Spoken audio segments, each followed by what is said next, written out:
Jean-Pierre Ayenne. Oui, alors le troisième kata, troisième stade des valeurs, c'est celui où le disciple volontaire se doit de parvenir à la maîtrise de son mental pendant l'application des techniques.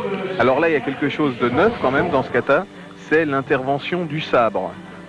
Oui. Katana en japonais. Le sabre se dit katana.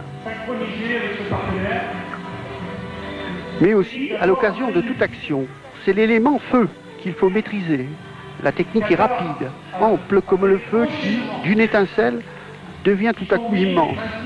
À ce stade, le disciple volontaire perfectionne son état mental et s'efforce de vivre le Bushido, le code d'honneur des arts martiaux. Voilà, vous savez maintenant ce que veut dire Bushido. Code d'honneur pour les arts martiaux. Alors effectivement, on se rend compte sur ces images que c'est un petit peu plus statique et déjà tourné vers l'utilisation de l'énergie, cette fameuse énergie. C'est à ce niveau que la ceinture noire prend conscience des connaissances énergétiques qu'il possède. Et il se concentre de l'énergie dans la technique.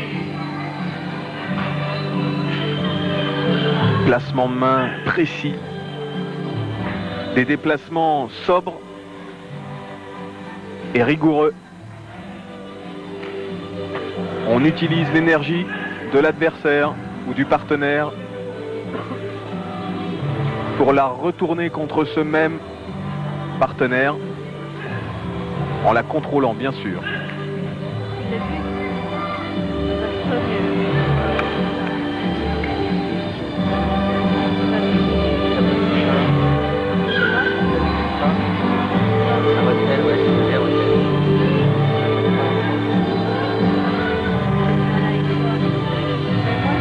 Superbes images.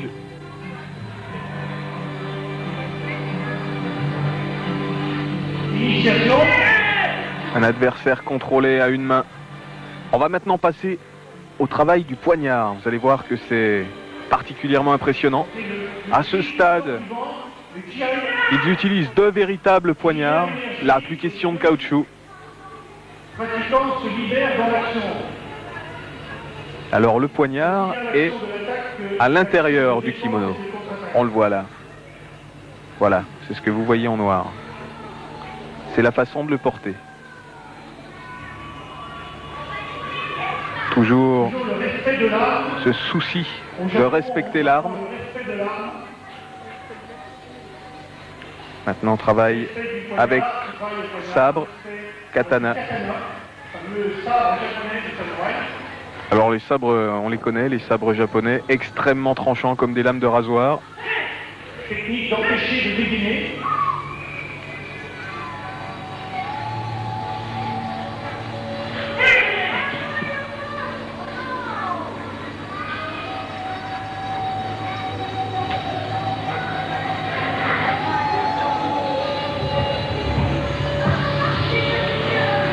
Tu es là parce Une technique dégainer et prendre. Puis prendre.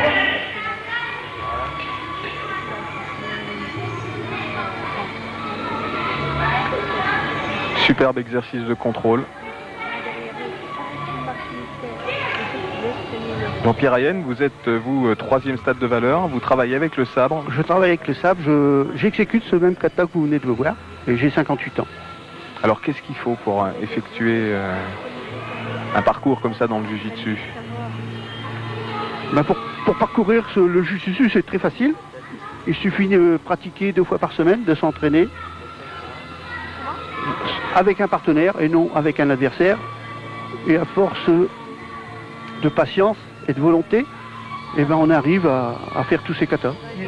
Et en plus, c'est très bon pour la santé, parce que je me sens toujours jeune. Voilà. Ça fait 19 ans que vous le pratiquez. 19 ans que je pratique le Jiu-Jitsu traditionnel avec Maître Thierry.